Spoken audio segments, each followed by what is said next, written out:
Hello, everybody. Good morning. This is Jordan Tremaine speaking, and welcome to the Perspective Podcast, where we explore new thoughts, connect ideas, and offer perspectives that may change the way you think about a thing or two. And today, we're talking about permission. So, in my life, I think I've been very privileged, and I think privileged is specifically the correct word.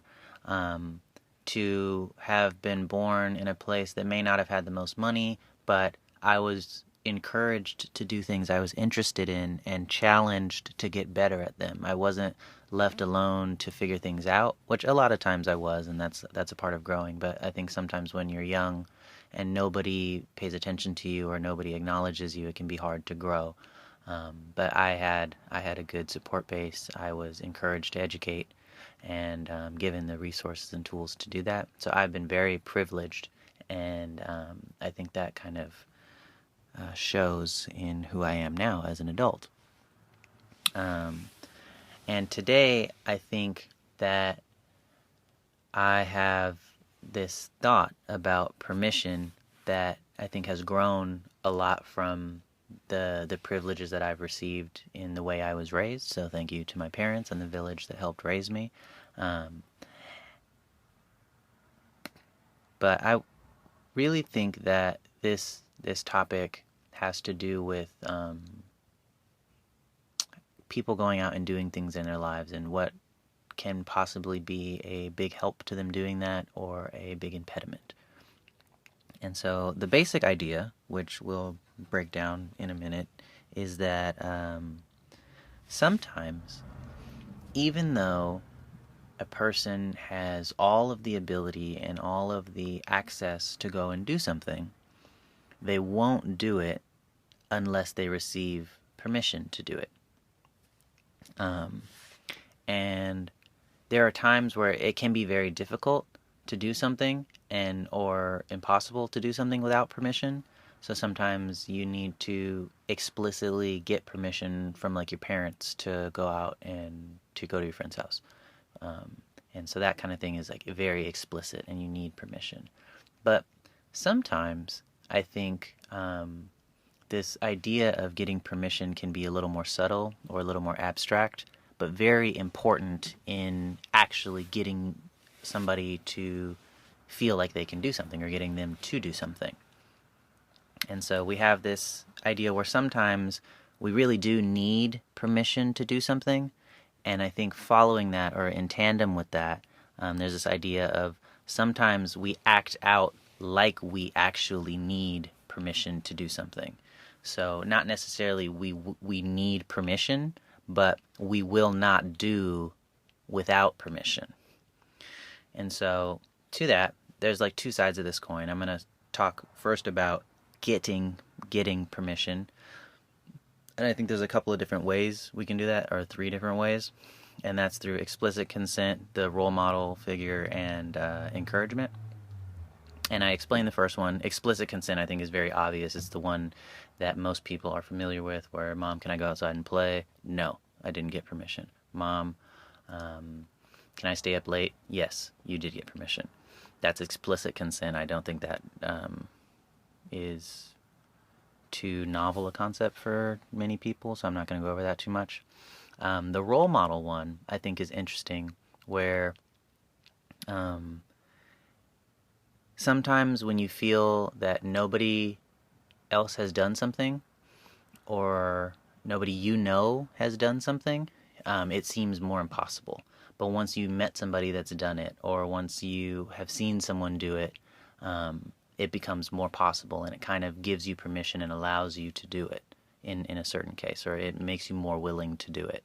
And then to get further into that, I think sometimes to be even more specific, sometimes the person that's doing it, it's very important that person is similar to you. Maybe they're in your family, or maybe, for instance, I'm an engineer, and the amount of African American or black or brown or colored engineers is very low compared to Caucasian engineers, in the mechanical field at least, which is the field I'm in. And I have had people come up to me and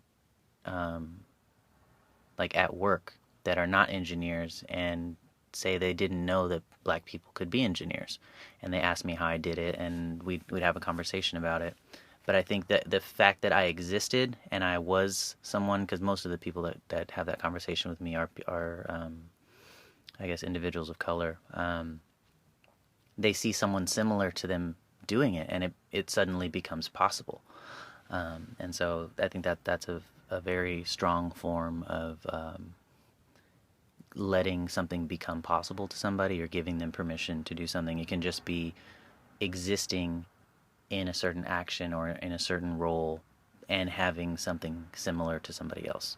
So we have the explicit consent, we have the role model, and the role model is basically like I see someone else doing it and it's possible. And sometimes it's I see someone else that's similar to me doing it or someone that relates to me doing it. So now I think it's more possible.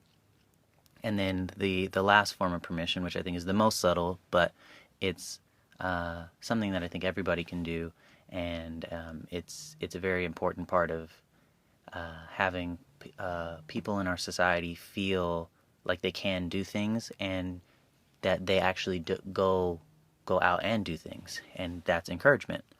And I think encouragement isn't necessarily like you are allowed to do this, go do this, but hey, you can do this. Have you ever thought of this? I think you'd be good at that. And helping to kind of jumpstart or push along or encourage, if you want to use that word. I think it's a really good word for it.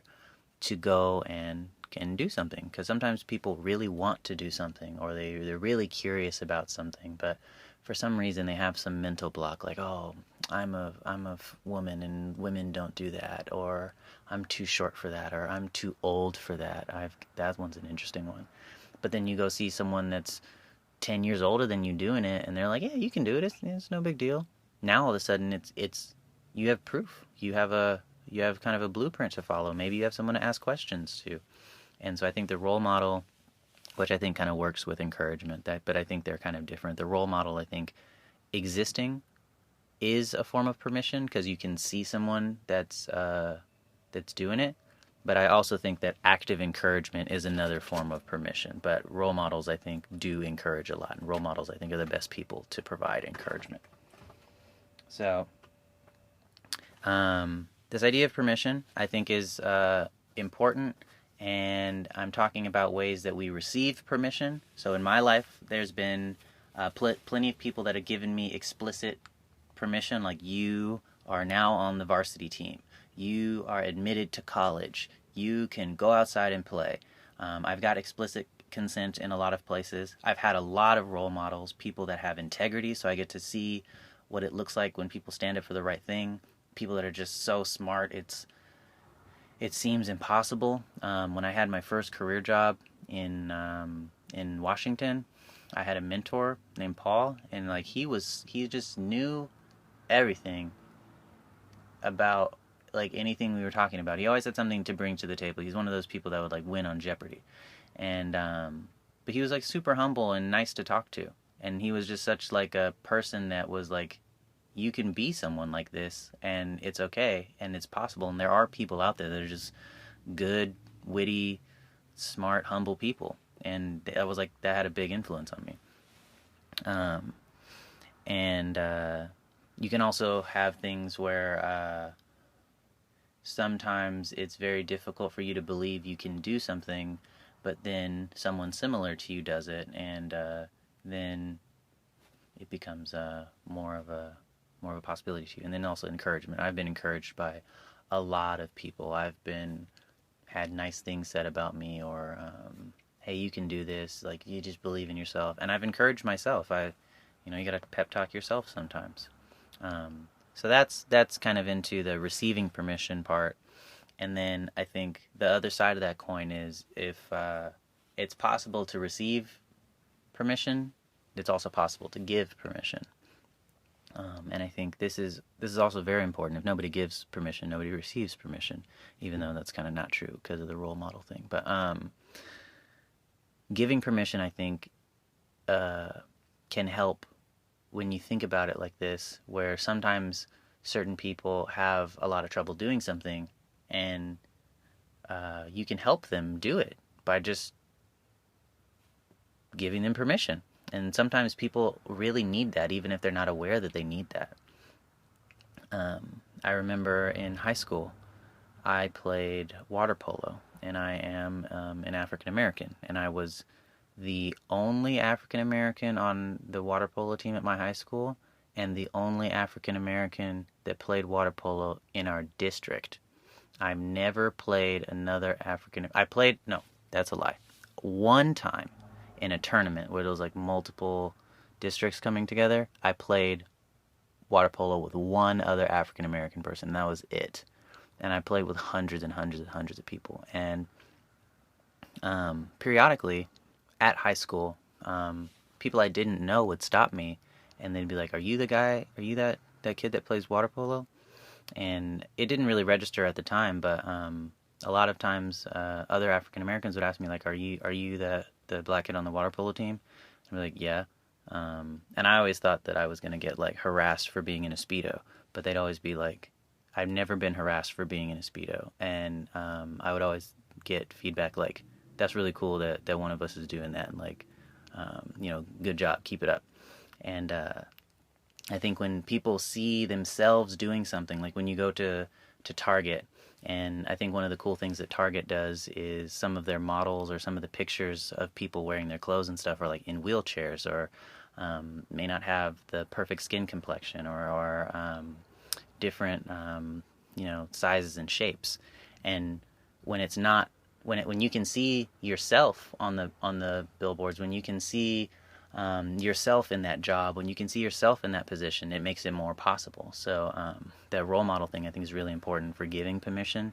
And if you can, I think sharing your story, or doing what you can in the world as a good person. Sometimes we think we need to go change the laws, and sometimes we need to go raise $1 million to have a positive effect. But I think I didn't expect this to happen, but I think me showing up to work as an African American engineer, that has a big effect on a lot of the people in the factories that I've worked at. And there are a lot of the assemblers and the welders and things like that, where those are not office positions, those are not engineers, but they look at all of the engineers and then they see me and then they go, "Oh, it's possible for an African American to actually go up there and be an engineer. I've never seen that." Um, and I've had people like, "I'm going to tell my son about you." Like, do you have any tips or any books to read, or like programs they should learn and stuff? And um, that's that's really awesome, I think. But it's not something that I was like, I'm gonna be an engineering role model for kids. That was just something I was doing, and by doing it, by existing in that role and connecting with people that didn't know that someone similar to them could do it, then it kind of helps break some barriers, or give them permission to allow themselves to picture them in that position, maybe work towards it and become it. Um, so there's that, where you can give permission by doing things so others can see. I think sometimes it's also important to, if you are comfortable with it, let people know who you are, because sometimes it's less obvious who is the role model, where sometimes everybody has their different insecurities, and I'm not one to judge anybody on their particular insecurities, but some people are insecure because they have mixed ethnicity, and they don't think by being mixed ethnicity that they belong in certain places. But then if you are also mixed and you go into those places and then say, "Hey, I'm of mixed ethnicity," and other people see that, then they can be like, "Oh, well, now I feel more comfortable because there's somebody in that space." Or maybe if you have a sexual orientation that is commonly not in a certain field, or if you have a disease or a condition that a lot of people would think would stop you from doing something.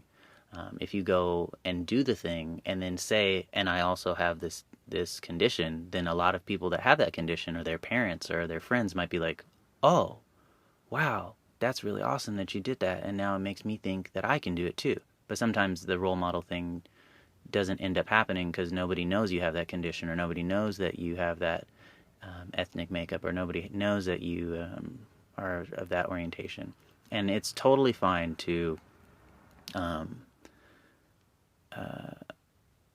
respect yourself and respect your privacy and not be putting all your information out on the internet and stuff. But I think sometimes it can be very helpful to know that someone else that kind of aligns with your experience in different this way or that way goes through it, or they made it through, or you have someone to relate to. That can be very, very helpful in feeling confident that you can make progress.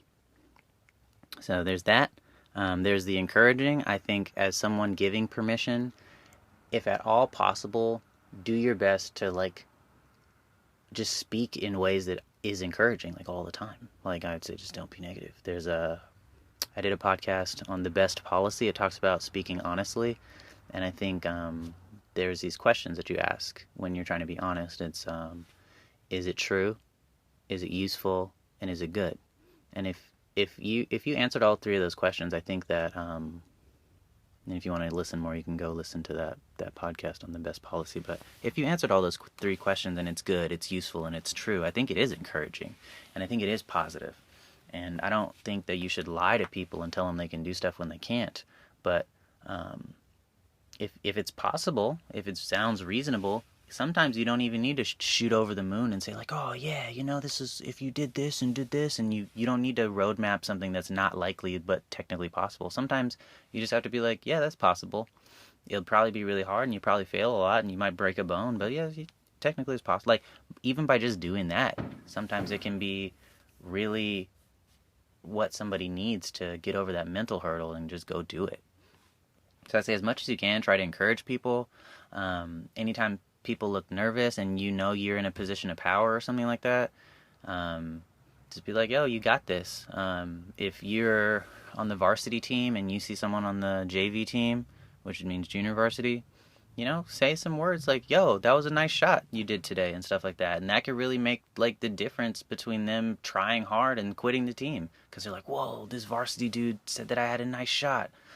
I'm doing something right. And I mean, don't do that if they didn't have the nice shot, but like little things like that where especially people that have advanced and have success in a position, when they speak words of encouragement or affirmation, it can do a lot to help people believe in themselves and to propel themselves. So I think that's really important. And then lastly, explicit consent. I think this one's pretty obvious in terms of the giving permission. If you're in a position to give permission and it's appropriate, do it. Don't like. I hope that if it's something that you should do and it's appropriate, that you don't neglect to actually give permission. Because sometimes, like me, I have this weird like vampire thing where I'm not a vampire because I don't personally believe those are real, but I don't like to come into people's houses without permission, even if I've been in their house like a million times. And that's like, to me, it's a respect thing. And I'm not going to come in without explicit consent. And sometimes people have things like that in their head where they're not going to do something without consent. And if you're the authority giver, if you're the owner of the house or the person that's supposed to let me in, like, you need to give me consent. And I'll ask you for it sometimes, but I'm not just going to let myself in. And sometimes people will not let themselves in. And sometimes people will not take the step to do what they need to do without having that explicit, like, yo, go ahead and do this, from the appropriate authority. And if you are that appropriate authority and you can perceive that, I'd say try as best you can to like be clear about the avenues that you're allowing people to go through. So that's it. I think very simple concept. I'm just trying to like bleed it out with examples so that we can kind of see how it plays out. I think when you talk in metaphors and examples and similes and stuff like that, the concept becomes a lot more real. But it's a very simple concept. I don't think it's too complicated at all.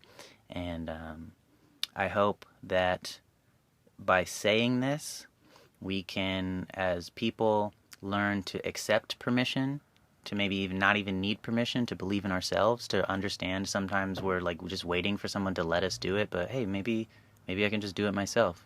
I've had that realization a couple of times.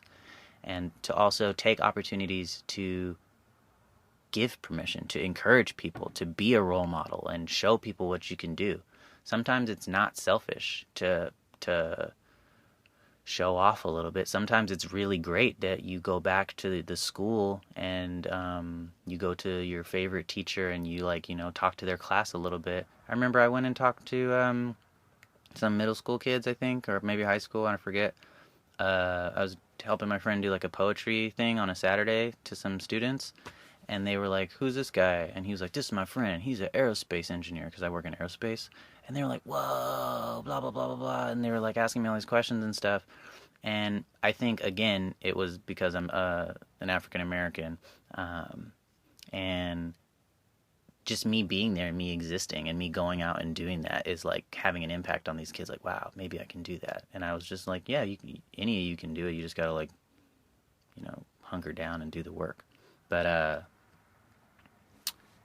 hope this helps you guys with living life and pushing people up and getting yourself pushed up and allowing yourself to accept permission, accept compliments, accept encouragement. That's me very hard. It's very hard for me to do that a lot of times. But allow people to help you and then use it as a tool to help other people. But this is Jordan Tremaine.